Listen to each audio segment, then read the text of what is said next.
अमावस्या कब की है, तो आइए इसी के ऊपर हम चर्चा कर लेते हैं। महीने में यूँ तो बहुत तिथियां आती हैं, लेकिन उसमें पूर्णिमा और अमावस्या का बहुत बड़ा योगदान है, बहुत बड़ी उसकी महिमा है। पूर्णिमा देवताओं को प्रसन्न करती है और अमावस्या पितरों को प्रसन्न करती है। अमावस्या पितरों के लिए ही होती है। यहाँ तक कहते हैं कि जो अमावस्या को मानता है उसके घर में पितृ दोष नहीं रहता। जिनके घर में अमावस्या को ब्राह्मण देवता के चरण पड़ते हैं उनके घर में पितृ दोष नहीं रहता, उनके घर में नारियां संतानहीन नहीं होती।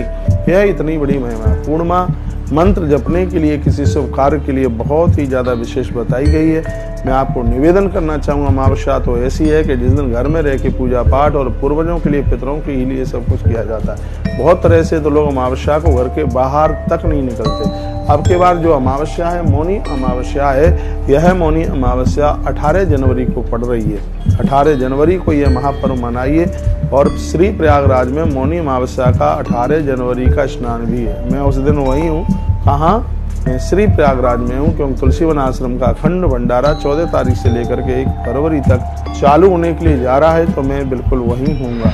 और मैं आपको कहना चाहूँगा, ये वही मौनी अमावस्या जिस दिन कविकुल चूड़ामणि पूज्य गोस्वामी तुलसीदास जी महाराज ने भगवान का दर्शन चित्रकूट की धरती पर इसी मौनी अमावस्या के दिन किया। हनुमान जी की बड़ी कृपा हुई थी। एक दिन की बात थी, हनुमान जी के चरणों में बाबा तुलसी ने प्रणाम करके कहा कि भगवान मुझे मेरे इष्ट का दर्शन करा दीजिएगा।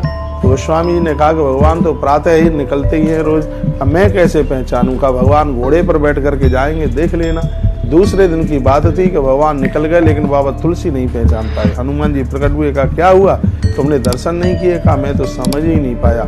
उसके तत्पश्चात यही मौनी अमावस्या आई जिसकी चर्चा मैं आपको कर रहा हूँ। भारी भीड़ थी, और इतनी भीड़ थी राम घाट पर चित्रकूट में, और उसी भीड़ में गोस्वामी तुलसीदास जी महाराज स्नान करके सबके माथे पर चंदन थोप रहे थे, चंदन लगा रहे थे। इतने में भगवान प्रभु राम लक्ष्मण के सहित वहीं आ गए और बोले, बाबा ने कहा माथे पर चंदन लगा दो। गोस्वामी जी माथे पर चंदन तो लगा रहे हैं, लेकिन प्रभु को पहचान नहीं पा रहे। इतने में बजरंगबली श्री हनुमत लाल जी महाराज उस वृक्ष के ऊपर बैठ करके, मैं कहता हूँ जिसका कोई गुरु नहीं है, हनुमान जी को अपना गुरु बना लो।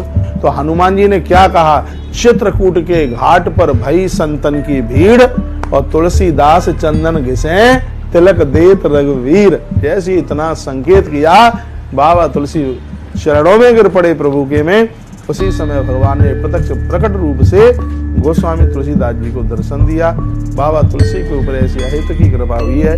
तो यह वही मौनी अमावस्या है जो जीव को परमात्मा से मिलाने का काम करती है। ये दिन खूब दान पुण्य, तीर्थ यात्रा,